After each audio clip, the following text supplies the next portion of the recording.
If you hopped in your car and just started driving with no destination, you'd eventually run out of gas in a place you didn't want to be.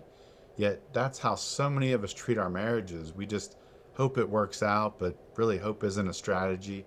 Today, I want to talk to you about how you and your spouse can stop drifting, start building a life of purpose together. And so I know, I've been in situations in my life where I've been driving and I wasn't quite sure where I was. I mean, especially back in the day when I was a teenager and we didn't have the GPS, we didn't have the phones, so we relied on paper maps. And sometimes those paper maps, I couldn't make heads or tails out of them. Didn't quite know what I was doing half the time. I remember one time I got so mad that I didn't know where I was, that I just kind of crumpled up the map and I just threw it in the back seat of the car. And obviously that didn't help.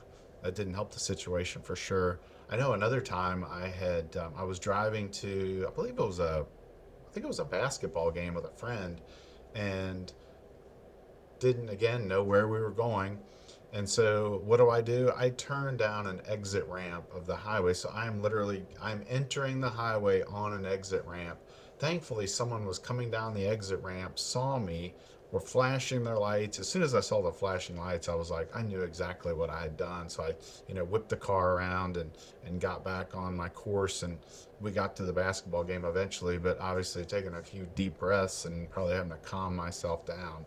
But again, just some examples of really not know what I was doing because I didn't really have a good plan, or maybe I wasn't really taught very well, or all kinds of different things that might happen as to why driving gets off course and your marriage can get off course for sure. So what do you need to do about it? Well, you need to create what I like to call a North Star.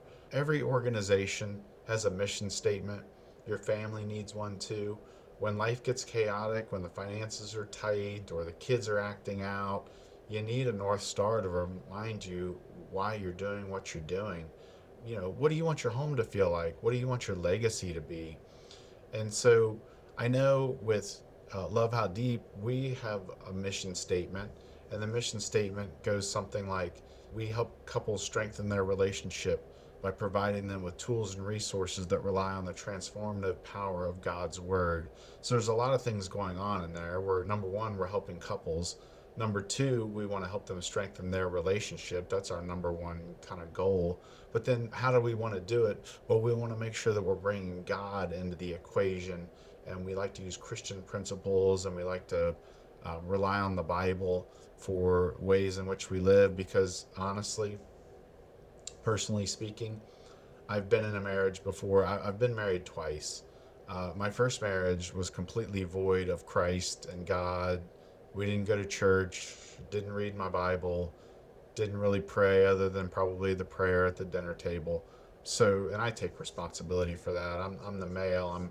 I'm called by God to be the spiritual head of the household, maybe, and the financial head too.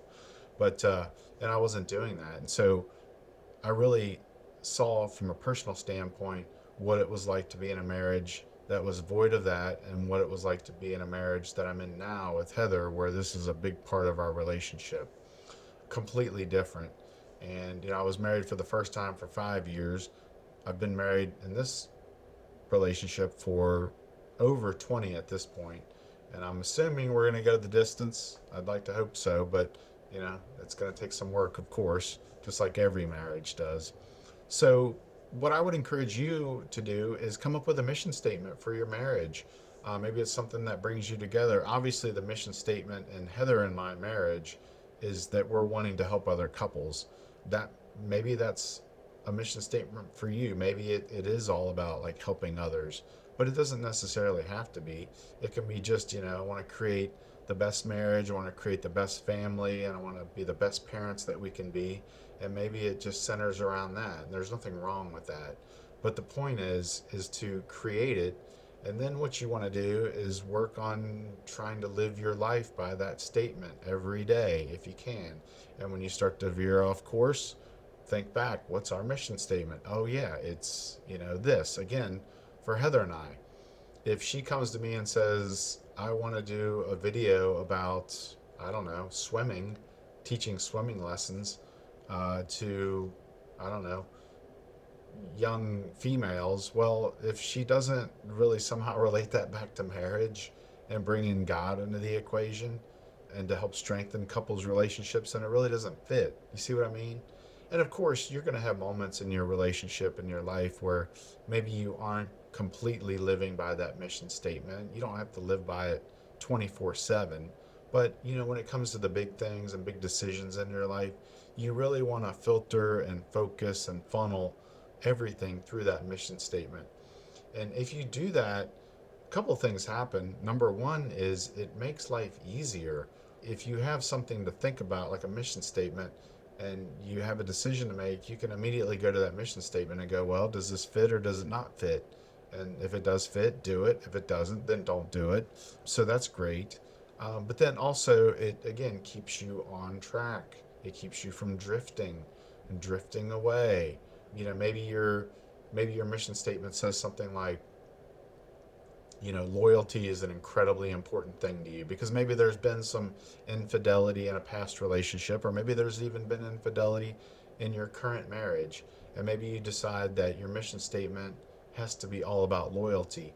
Well, then, if you've got a situation where maybe a coworker of the opposite sex wants to go to lunch or something, you might in your mind think, that's not really that's kind of encroaching on that loyalty, even though, again, most of us think, oh, what's the problem? What's the big deal?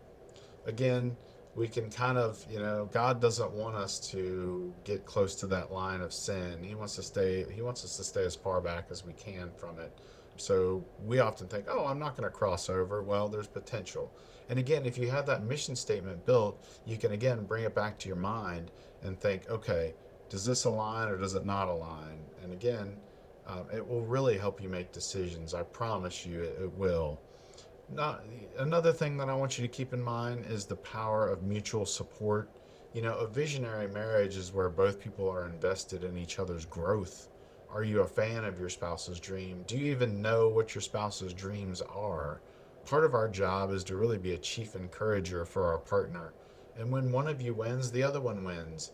And I hear so often from couples that we work with, happens a lot, that when one person gains or something nice happens, then the other one can kind of be a little jealous, or there could be a problem with that, or well, you don't support me and mine, so I'm not going to support you and yours. And so, it can often, marriage can be somewhat competitive. I've seen that too because of this.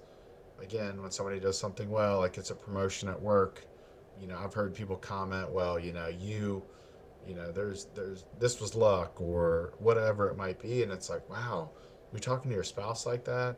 That doesn't really make any sense to me, but sometimes it happens. And so you want to be mutually supportive. Again, being that encourager.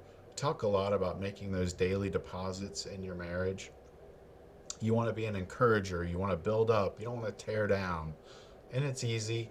I'm not going to lie that when my fight or flight kicks in, when I'm getting upset, when I'm letting my anger kind of overtake me, all those things that the Lord kind of talks to me about and says how I should act kind of go out the window. And then it's all about, my own selfishness and things like that. And so, got to take a breath, take some deep breaths, get that fight or flight mechanism to calm down, bring your thinking brain back online, get that emotional brain offline. If you can do that, you can really pour in some positivity in your marriage. And then my hope is, if it's not there for either of you right now, the more that you do it, the more that you plant seeds, the more that you pour in, I'm hoping that you start to get that in return. And, I've seen couples in marriages where that doesn't happen for lots of different reasons.